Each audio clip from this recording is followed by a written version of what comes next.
Hello everyone, welcome to civil step. I am Roshni Gautam और आज एक पेपर डिस्कस करेंगे स्टूडेंट एचपी टेट मेडिकल का, जो कि 13 जुलाई को हुआ था। और ये जो क्लास होने वाली है इसमें आपका साइकोलॉजी पोर्शन का सॉल्व करेंगे। 30 क्वेश्चन करेंगे और आपके कितने क्वेश्चन सही हुए कमेंट सेक्शन में लिखिएगा। ओके, तो 30 आउट ऑफ जो हमने मैराथन में किया, बहुत सारे सवाल उससे पूछे गए हैं। तो होप आप सभी का अच्छे से मार्क्स आए होंगे। तो ज़रूर कमेंट सेक्शन में मेंशन करेंगे कि आपके कितने आंसर करेक्ट हुए हैं। तो चलिए स्टूडेंट, मेरे साथ इसको मैच करेंगे कि क्या आंसर होना चाहिए और आपने क्या आंसर किया है। ओके, कुछ तो बहुत सिंपल क्वेश्चन है, थोड़ा सा देखें तो यहाँ पर इजी ही था क्वेश्चन। ठीक है, तो पहला क्वेश्चन पूछा गया है इनसाइट लर्निंग किनके द्वारा दिया गया है। ओके, इनसाइट लर्निंग किसके द्वारा, who which psychologist associate the concept of inside. Okay, तो ये डायरेक्ट क्वेश्चन है, तो वॉल्गन कॉलर के द्वारा दिया गया है, तो सी आंसर हो जाता है। ओके, तो यहाँ पर देखिए वॉल्गन कॉलर के द्वारा दिया गया, जो कि जर्मन साइकोलॉजिस्ट हैं, उनके द्वारा दिया गया है इनसाइट लर्निंग। ओके, अगर अल्बर्ट बंडूरा की बात करें तो इन्होंने सोशल लर्निंग थ्योरी दी है, और बीएफ स्किनर की बात करें स्टूडेंट तो इन्होंने ऑपरेंट कंडीशनिंग दी है। अब्राहम मास्लो की थ्योरी की बात करें तो इन्होंने hierarchy of need theory, okay, 5 hierarchy मतलब 5 स्टेजेस दी थी इन्होंने। और इसमें उन्होंने मोटिवेशन के बारे में बात करी थी कि मोटिवेशन कैसे आता है, तो यहाँ पर हायरार्की के बारे में बात करी। तो इनसाइड लर्निंग क्या हो जाता है आपका, ये हो जाता है वॉल्गंग कॉलर के द्वारा। और गेस्टोल के द्वारा भी दिया गया है, तो 2 होते हैं, तो गेस्टोल तो यहाँ पर ऑप्शन नहीं था। चलिए नेक्स्ट क्वेश्चन पूछा गया है, the process of learning by watching and imitating the behaviour of other is referred to, है ना। वॉच भी कर रहे हैं और इमिटेट कर रहे हैं, तो बहुत सारा सिंपल सा क्वेश्चन था। ये क्या होगा, ऑब्जर्व कर रहे हैं ना, जो लर्न कर रहा जा रहा है, सीखा जा रहा है, तो इमिटेट करके वॉच करके किए जा रहा है, तो ऑब्जर्वेशन। ओके, तो डी आंसर होगा स्टूडेंट, ऑब्जर्वेशन लर्निंग, जो कि एल्बर्ट बंडूरा के द्वारा दिया गया था। ओके, क्लासिकल कंडीशनिंग इवान पॉवलोव के द्वारा दिया गया है, ऑपरेंट कंडीशनिंग बीएफ स्किनर के द्वारा दिया गया है, और insight learning 2 psychologist gestalt psychology and Wolfgang Kohler के द्वारा दिया गया है। तो आंसर क्या हो जाता है, आपका ऑब्जर्वेशनल लर्निंग। ओके, इनके बारे में भी मैंने आपको बताया कि ये कौन कौन से साइकोलॉजिस्ट और क्या क्या बात करे हैं। ओके, तो चलिए नेक्स्ट क्वेश्चन देखेंगे स्टूडेंट। तीसरा क्वेश्चन पूछा गया है, according to classical conditioning principle what is the term learn ability, okay, between the condition stimulus और इररेलेवेंट स्टिमुलस। ओके, तो यहाँ पर बेसिकली आपसे 2 पूछा है, तो क्या होगा बिटवीन। ओके, आपको यहाँ पर डिफरेंस बताना है कि जो कंडीशन है और अदर इररेलेवेंट स्टिमुलस है उसको क्या बोलेंगे। तो यहाँ पर डिस्क्रिमिनेशन हो रहा है। ओके, डिस्क्रिमिनेशन हो रहा है, ना ही जनरलाइजेशन हो रहा है, ना एक्सटेंशन हो रहा है, ना ही एक्विजिशन हो रहा है। तो आंसर क्या हो जाएगा, यहाँ पर ए हो जाएगा। यहाँ पर स्टूडेंट कंडीशन और अनकंडीशन के स्टिमुलस के द्वारा क्या हो रही हैं, डिस्क्रिमिनेशन हो रही हैं। तो A answer is the perfect answer. Okay, चलिए नेक्स्ट क्वेश्चन देखेंगे। 4th क्वेश्चन पूछा गया है, a student study hard to avoiding, है ना, यहाँ पर साफ साफ बोल रहा है अवॉइडिंग। तो अवॉइडिंग हमने क्या पढ़ा है, negative reinforcement, avoiding a test, this is example of negative. बिल्कुल सिंपल और सरल आंसर। ओके, तो यहाँ पर बहुत सिंपल सा क्वेश्चन था, तो नेगेटिव रीइंफोर्समेंट है। ओके, अवॉइड करने, अगर एडप्ट करना होता तो पॉजिटिव होता, राइट। चलिए नेक्स्ट क्वेश्चन करेंगे। 5th क्वेश्चन पूछा गया है, once the problem is identify. Okay, problem identify हो गया है, रिसर्चर प्रोसीड करता है developing tentative answer. Tentative answer क्या होता है, फ्यूचर, मतलब कि हाँ इस बेस पर ये आंसर हो सकता है, राइट। तो ये प्रॉब्लम क्या है, ये दिस इज कॉल्ड क्या है, इसको बोलते हैं हाइपोथेसिस बनाना।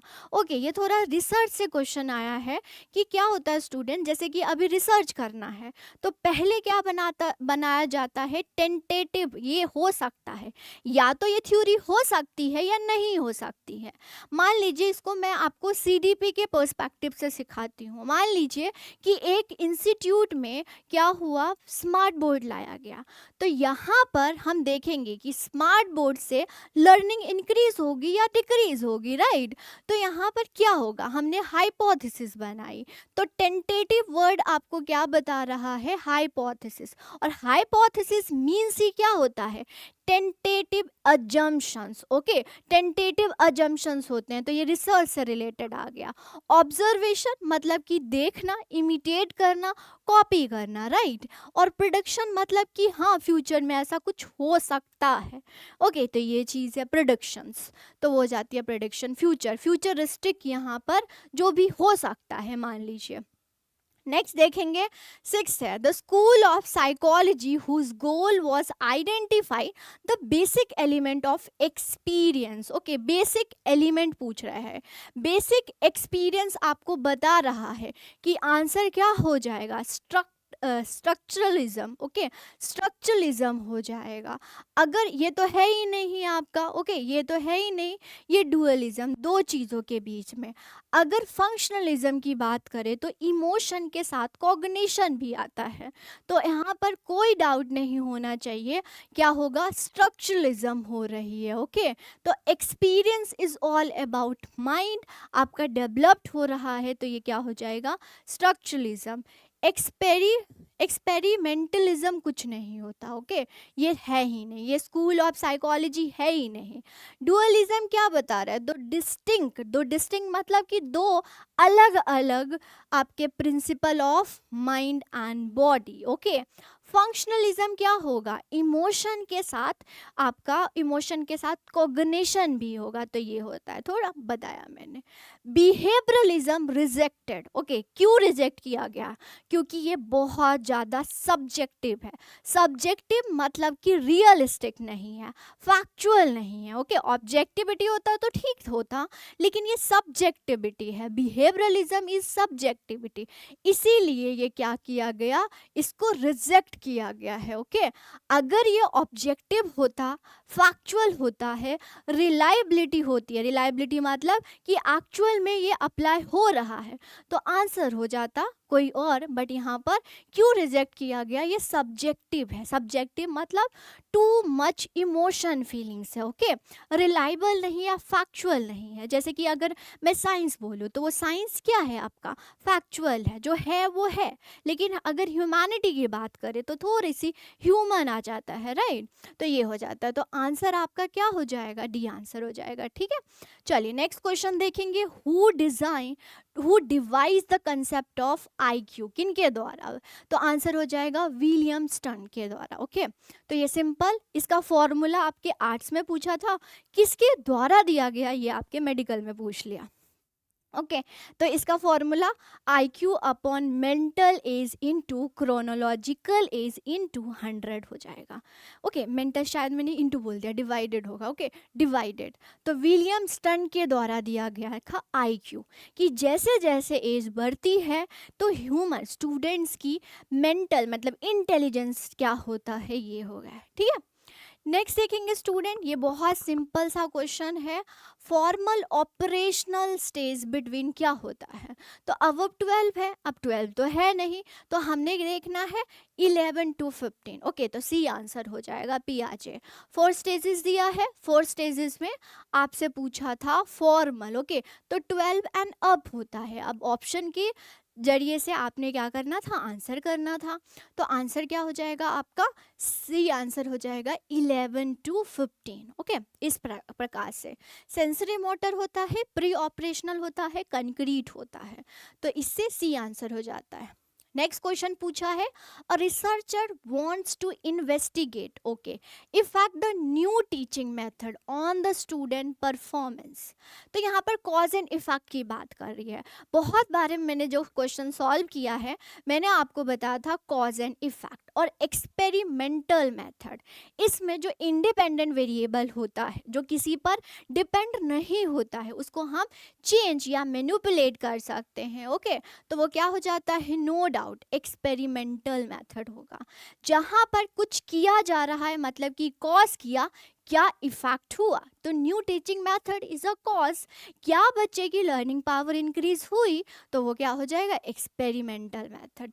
अब इसको भी देख लेते हैं, लॉन्गिट्यूडनल। ओके, लॉन्गिट्यूडनल मतलब क्या होता है, एक सब्जेक्ट को डिफरेंट डिफरेंट टाइम पीरियड पर, ओके, एक सब्जेक्ट को डिफरेंट डिफरेंट टाइम पीरियड पर हम कर रहे हैं, तो सेम सब्जेक्ट एंड बहुत डिफरेंट टाइम पर, तो उसे लॉन्गिट्यूडनल बोलते हैं। ओके, लॉन्ग टाइम, जैसे कि सेंसस हो जाता है, तो that is example of longitudinal. Case study क्या होता है, केस स्टडी स्टूडेंट जब हम इन डेप्थ करते हैं, ओके, जो चीज़ है, जो बीत गई है, जो हो गया है, क्या उसका फेलियर, मान लो कि सीसीडी का फेलियर क्यों हुआ, that is all about example of case study. Okay, फिर आ जाता है क्रॉस सेक्शनल। अब लॉन्गिट्यूडनल एंड क्रॉस सेक्शनल दोनों एक जैसा है, याद रखिएगा, ठीक है। लॉन्गिट्यूडनल मतलब कि same subject at different time, okay, लेकिन क्रॉस सेक्शनल क्या हो जाएगा, different subject at a particular time. यहाँ पर सिंगल पॉइंट होगा लेकिन डिफरेंट ग्रुप होगी। मान लीजिए एक फैमिली की income, education, standard of living एक पर्टिकुलर टाइम पर हमने देखना है, तो वो क्या हो जाएगा, क्रॉस सेक्शनल स्टडी। समझ आया, तो ये है आंसर, क्या हो जाएगा, एक्सपेरिमेंटल मेथड, राइट। क्योंकि यहाँ पर कॉज एंड इफेक्ट, जब भी आपको कॉज एंड इफेक्ट आए स्टूडेंट, तो यहाँ पर 100% आंसर क्या हो जाता है, एक्सपेरिमेंटल मेथड। ओके, चलिए नेक्स्ट देखेंगे, what is the purpose of control group is an experiment. हम कंट्रोल करते हैं, मतलब कि यहाँ पर कुछ चीज़ों को कांस्टेंट कर देते हैं और फिर दो वेरिएबल के बीच में हम चेंजेस देखते हैं। क्यों करते हैं ऐसा, ताकि हमें क्या हो, बेस लाइन मिले, ताकि हम कंपैरिजन कर पाए। तो इसका आंसर बी हो जाता है, provide the base line for the comparison. Okay, comparison कर सकते हो, तो इसको कंट्रोल ग्रुप बोलते हैं। जैसे मान लीजिए हम टीचर और स्टूडेंट दोनों पढ़ रहे हैं, राइट, तो हम और फैक्टर को क्या कर देते हैं, कांस्टेंट कर देते हैं, एनवायरमेंटल फैक्टर कांस्टेंट, ताकि यहाँ पर कंपैरिजन हो सके, है ना। कि मान लो कि अगर मैं आपको एग्जांपल से बताऊं कि यहाँ पर टीचर और स्टूडेंट पढ़ा रहे हैं, ओके, टीचर एंड स्टूडेंट पढ़ा रहे हैं, तो और फैक्टर, मान लो कि बाहर शोर चल रहा है, तो उसको हम क्या कर देते हैं, कांस्टेंट कर देते हैं, ताकि उस शोर का टीचर से ज़्यादा क्या पड़े, ओके, स्टूडेंट पर इफेक्ट ना पड़े, ओके, इसीलिए तो ये बेस लाइन हो जाता है। अब ये क्वेश्चन सेंट्रल टेंडेंसी से पूछा है, आई डोंट नो ये क्यों पूछा है, स्टैटिस्टिक्स से क्वेश्चन है ये, ओके। जिन्होंने इकोनॉमिक्स या कॉमर्स किया तो आराम से कर सकते हैं। तो ये सेंट्रल टेंडेंसी क्या होता है, एक अर्थमेटिक एवरेज होता है, ओके, और एक होता है पोजिशनल एवरेज।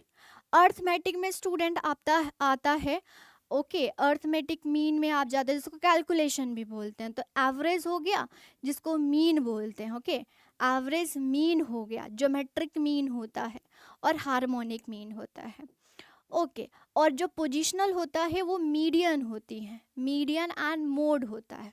तो ये सारा जो होता है वो सेंट्रल टेंडेंसी के अंडर आता है। तो फर्दर अब कभी भी कोई एग्जाम में आए तो याद रखिएगा कि सेंट्रल टेंडेंसी आपका क्या होगा, mean, okay, mean medium mode, ऐसे याद रखिएगा। ज्योमेट्रिक मीन हो गया और हार्मोनिक मीन, ये सब क्या है, सेंट्रल टेंडेंसी। स्टैंडर्ड डेविएशन और वेरिएबिलिटी एंड रेंज, ये क्या है, डिस्पर्जन है, ओके, कि डाटा कितना डिस्पर्स है। तो ये आपसे स्टैटिस्टिक्स से क्वेश्चन पूछा गया था, ओके। तो सेंट्रल टेंडेंसी याद रखिएगा, ओके। चलिए, बेसिकली मीन क्या होता है, यहाँ पर ना एवरेज निकालने के लिए इसीलिए ये क्वेश्चन पूछ लिया था। चलिए नेक्स्ट देखेंगे, the process of consequently focusing on and processing a limited amount of information from the sensory environment known as, क्या होगा, तो ये लिमिटेड इंफॉर्मेशन हो जाएगा, आपका अटेंशन हो जाएगा, ओके। अटेंशन क्या है, यहाँ पर जो कॉग्निटिव प्रोसेस होती हैं वो स्पेसिफिक इंफॉर्मेशन पर करती हैं, ओके। ऑयल रिहर्सल, एनकोडिंग और परसेप्शंस, ये लिख दिए हैं, एक बार थोड़ा सा पढ़ लीजिएगा। आंसर क्या हो जाएगा इसमें, अटेंशन हो जाएगा। अब मैं आपको बताऊँ, परसेप्शंस परसीव करना, ओके मतलब कि आप इस बेस पर जो आपके पास इंफॉर्मेशन है, उसकी जो भी इंफॉर्मेशन अवेलेबल है उसके अकॉर्डिंग आप क्या कर रहे हो, कोई भी सोल्यूशन दे रहे हो, फ्यूचर फोरकास्ट कर रहे हो। एनकोडिंग, एनकोडिंग मतलब जो आपके पास आई इंफॉर्मेशन आई, मान लो कि कोई बोल रहा है तो आपने क्या किया, उसको ओपन किया, सोचा, एनकोड किया, ओके तो वो होता है। नेक्स्ट नेक्स्ट देखा, नेक्स्ट क्वेश्चन आया हुआ है which type of memory involve a motor skill and habit. Motor skill and habit होगा आपकी positional memory, okay procedural memory. Procedural memory क्या होती हैं यहाँ पर, जो कि स्किल से रिलेटेड हो। एग्जाम्पल यहाँ पर दिया गया है, जैसे कि राइड, आप राइड करते हो बाइक को तो वो क्या होगा, प्रोजिशनल, okay procedural memory, okay. एपिसोडेमिक memory क्या होता है यहाँ पर, आप पर्सनल एक्सपीरियंस, और ये क्वेश्चन आया हुआ है, दोबारा भी क्वेश्चन आया हुआ है। एपिसोडिक मेमोरी क्या होगा, जब कोई इवेंट और आप क्या करते हो, पर्सनल एक्सपीरियंस को याद करते हो, मेमोराइज करते हो तो हो जाता है। सेमेंटिक क्या होता है, जो फैक्ट्स, जो नॉलेज होती हैं आपकी वो सेमेंटिक होती हैं। एक्सप्लिसिट क्या होता है, जब आप अपने कॉन्शियस माइंड से किसी चीज़ को रिकॉग्नाइज करते हो तो वो एक्सप्लिसिट मेमोरी हो जाती है। जैसे कि ये इसमें आपकी एपिसोडिक भी होगी और सेमेंटिक भी होगी, ओके तो ये हो जाता है क्या होगा, एक्सप्लिसिट, जो कि आप कॉन्शियस हो, ओके कॉन्शियस मतलब कि आपको पता है कि क्या हो रहा है, ओके तो इस प्रकार से। तो यहाँ पर आंसर क्या हो जाएगा, मोटर स्किल और हैबिट, तो सी आंसर हो जाएगा, ओके।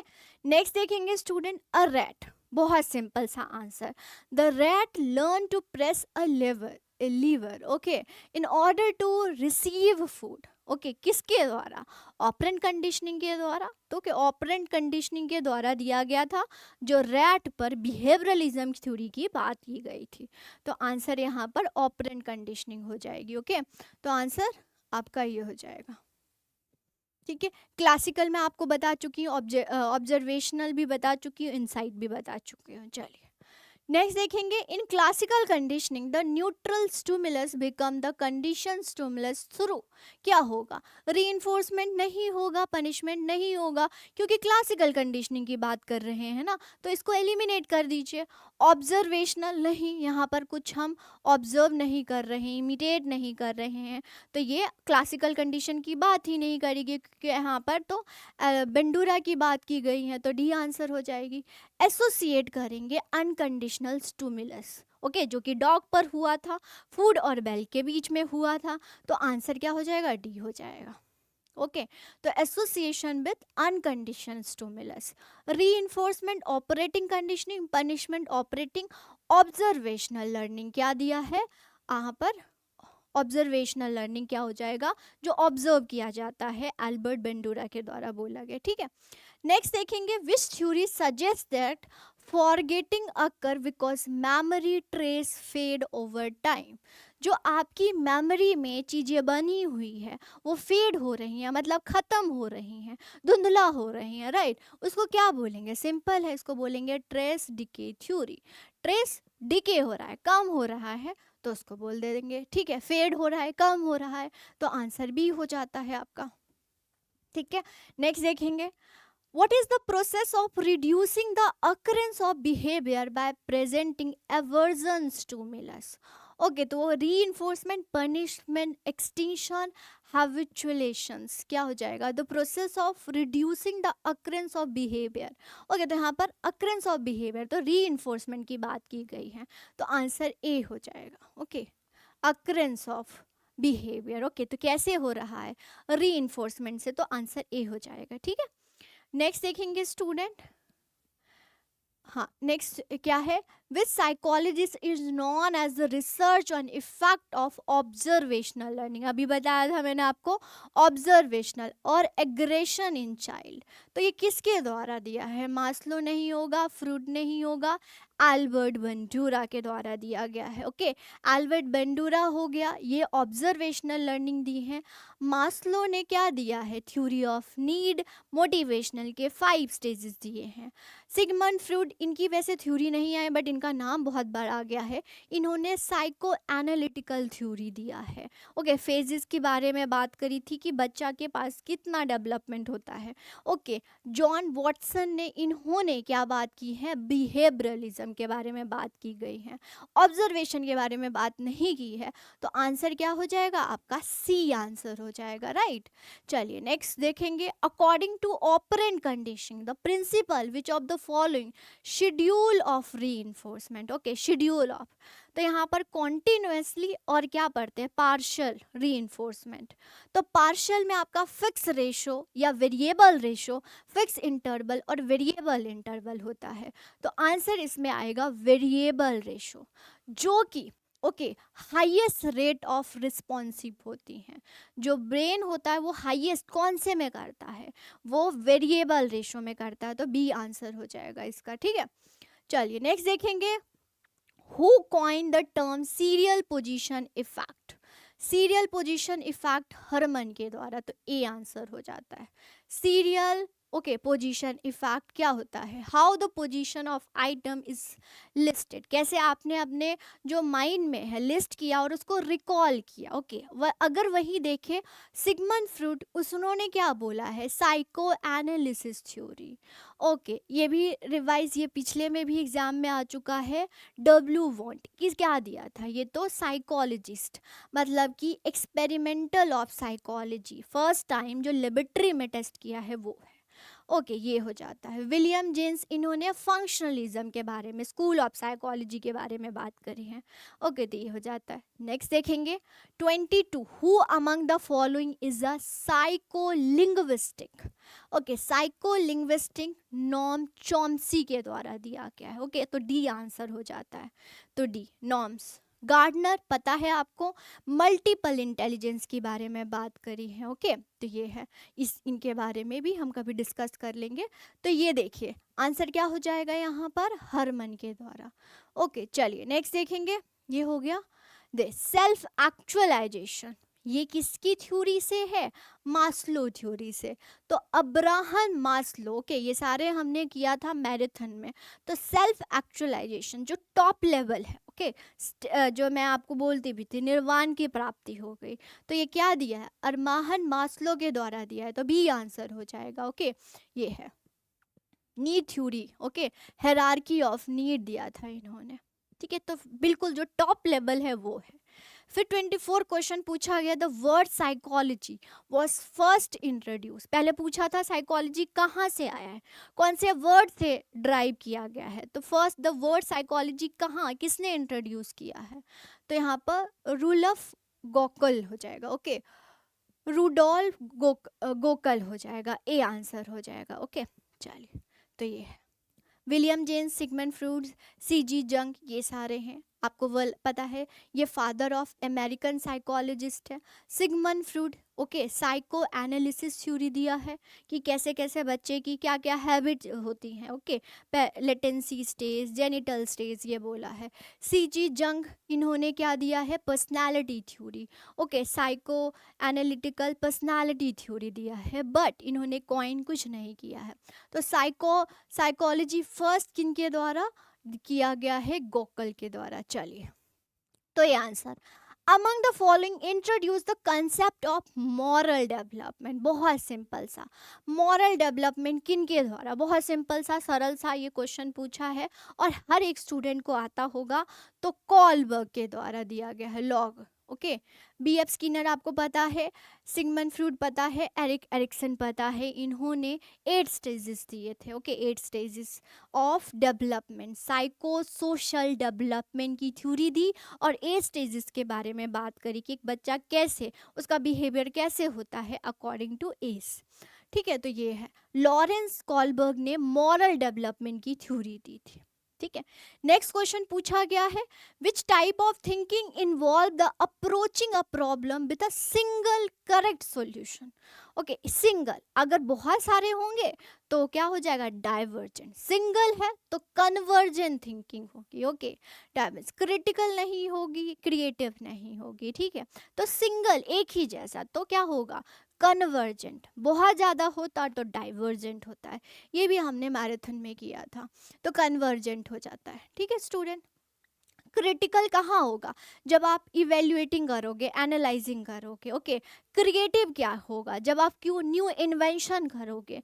ओके, कोई चीज़ नया इन्वेंट करोगे तो क्या वो क्रिएटिव हो जाता है, राइट। तो कन्वर्जन क्या होगा? जो सिंगल होगा। डाइवर्जन क्या होगा? जो मल्टीपल होगा। तो आंसर ए हो जाता है। कोई कोई तो बिल्कुल ही आपके सिंपल से क्वेश्चंस पूछे। ठीक है। नेक्स्ट देखेंगे student, which type of memories involve in remembering specific life event and personal experience. तो ये मैं अभी क्वेश्चन आया है। ओके, तो ये मेमोरी से आया है।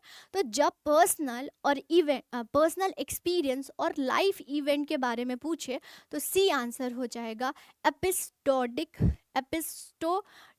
मेमोरी। ओके, तो आंसर हो जाएगा आपका सी आंसर हो जाएगा, जहाँ पर हम इवेंट, ओके, इवेंट और जो हम लाइफ एक्सपीरियंस करते तो वो हो जाता है। पोजिशनल जब स्किल और एक्शन करते तो ये आज आ गया है। ओके। इम्प्लिसिट, एक्सप्लिसिट तो जो होगा कॉन्शियस, अनकॉन्शियस जो होता है वो इम्प्लिसिट हो जाता है। सेमेंटिक जो फैक्चुअल हो जाएंगे, जो कंसेप्चुअल हो जाएगा वो सेमेंटिक हो जाएगा। तो यहाँ पर लाइफ एक्सपीरियंस की बात की गई है तो एपिस्टोडिक हो जाएगा। ओके, चलिए नेक्स्ट क्वेश्चन देखते हैं क्या आया हुआ है। The tendency to remembering the beginning and ending item. Okay, अब test better than the item in middle क्या है? ये सीरियल पोजीशन है। अगर फर्स्ट होता तो प्राइमरी, लास्ट होता तो रिसेंसी इफेक्ट होता है। ओके, जो फर्स्ट एंड लास्ट दोनों है, फर्स्ट एंड लास्ट दोनों है तो सीरियल पोजीशन हो जाएगी। प्राइमेसी क्या होगा? जब रिकॉल करते हो फर्स्ट आइटम, जब रिकॉल करते हो लास्ट आइटम तो वो हो जाता है। ठीक है, तो ये आंसर हो जाएगा आपका क्या? सीरियल पोजीशन, सी आंसर हो जाएगी, राइट स्टूडेंट। चलिए नेक्स्ट क्वेश्चन पर मूव करेंगे। नेक्स्ट क्वेश्चन आया है 29, द लॉ ऑफ लर्निंग। बहुत बार कराया है ये। लॉ ऑफ लर्निंग क्या है? थ्रॉन्डाइन के द्वारा दिया गया है, नो डाउट, इसमें कोई डाउट नहीं होना चाहिए। कॉलर इनसाइड लर्निंग के द्वारा में। Okay. Skinner operant conditioning, operant condition.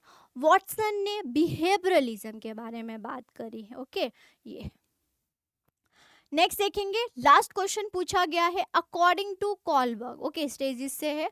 Moral development do individual make decision based on internalise ethical principle, जहाँ पर रूल्स रेगुलेशन, सोसाइटी की रूल्स रेगुलेशंस फॉलो किया जाता है, वो कौन सा होगा? तो बहुत सिंपल सा है, पोस्ट कन्वेंशनल लेवल होगा। ओके, पोस्ट कन्वेंशनल, जहाँ पर सोसाइटी सारे rules regulations, law and order को फॉलो किया जाता है, तो पोस्ट कन्वेंशनल होगा, तो सी आंसर हो जाती है। ओके, इसको हमने बहुत बार रिवाइज किया था, एक ये स्टेजेस के बारे में बात करी थी।